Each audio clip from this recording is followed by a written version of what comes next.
গাজীপুরের চৌরাস্তার তুহিন হত্যার এরকম একটি চক্রে আমিও পড়েছিলাম, কিন্তু আল্লাহ তাআলার কুদরতি রহমতে আমাকে সেখান থেকে বাঁচিয়ে রেখেছেন। এর যে ঘটনা সেটা আপনাদেরকে বললে আপনারা বুঝতে পারবেন যে আসলে গাজীপুর চৌরাস্তাতে কী রকমের পরিবেশ পরিস্থিতি থাকে। আমি এবং আমার ওয়াইফ কোনো এক ঈদের আগে গাজীপুর চৌরাস্তায় গিয়েছিলাম আমার জন্য একটি পাঞ্জাবি কেনার জন্য এবং ওর জন্য কিছু কেনাকাটা করার জন্য। আমি গিয়েছিলাম পাইকারি কাপড়ের আড়ত আছে, ওখানে একটা মার্কেট আছে, সেই মার্কেটে। সেখানে গিয়ে প্রথমে পাঞ্জাবি খুঁজতে থাকি। একটি 23-24 বছরের একটি ছেলের কাছে ভালো পাঞ্জাবি পেয়েও যাই। সেখানে দাম দর পছন্দ হয় আমার পাঞ্জাবি এবং দাম দর করার পরে ছেলেটি 700 টাকা দাম চায় পাঞ্জাবিটার।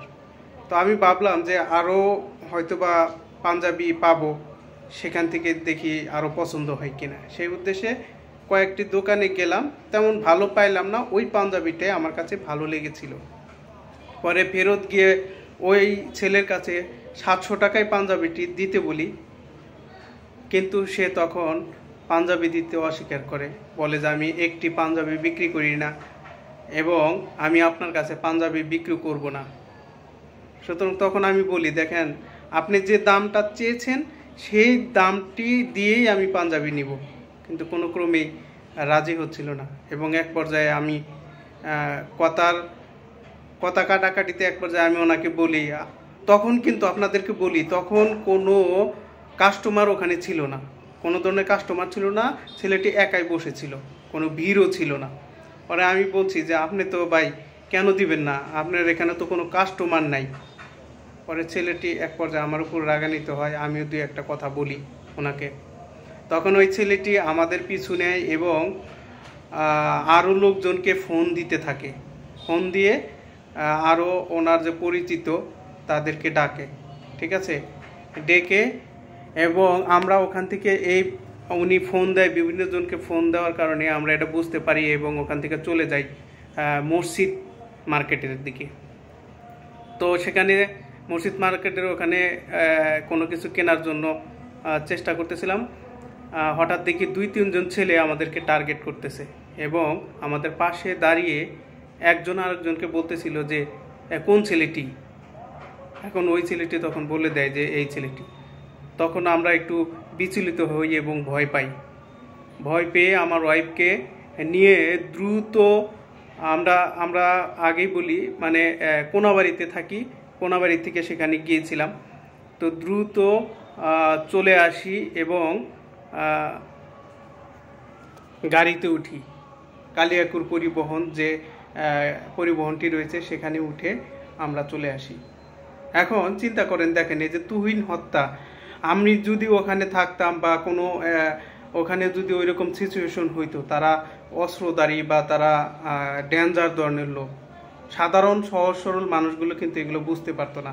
আমি দ্রুত বুঝতে পেরেছিলাম এবং আমার ওয়াইফকে নিয়ে দ্রুত চলে আসছিলাম।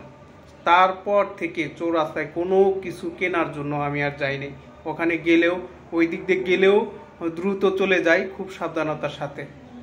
সুতরাং যারা এখনো গাজীপুর চৌরাস্তা দিয়ে চলাচল করেন তাদেরকে বলবো আপনারা খুব সাবধানে চলাচল করবেন। এরা একটা গ্যাং, পুরা গাজীপুর চৌরাস্তার প্রত্যেকটা পয়েন্টে পয়েন্টে এদের লোক আছে। এরা যত ছিনতাই মারামারি হানাহানি এদের একটা ফোন কলেই সম্পূর্ণ হয়ে যায়। তো ভিডিওটি যদি আপনাদের ভালো লাগে অবশ্যই শেয়ার করে দেবেন, আরও মানুষজন যাতে সচেতন হতে পারে, চৌরাস্তায় চলতে যাতে কোনো ধরনের সমস্যায় না পড়ে এবং সেখানে ক্ষতিগ্রস্ত না হয়।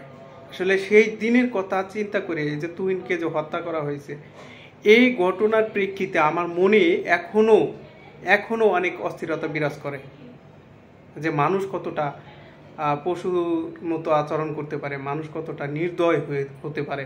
সাধারণ একটা কথা কাটাকাটির ভিত্তিতে মানুষ মানুষকে কিভাবে মেরে ফেলে। তা সবাই ভালো থাকবেন, সতর্কভাবে চলবেন এবং আমার জন্য দোয়া করবেন। আল্লাহ তাআলা যেন সকল বিপদ আপদ থেকে রক্ষা করেন। আসসালামু আলাইকুম।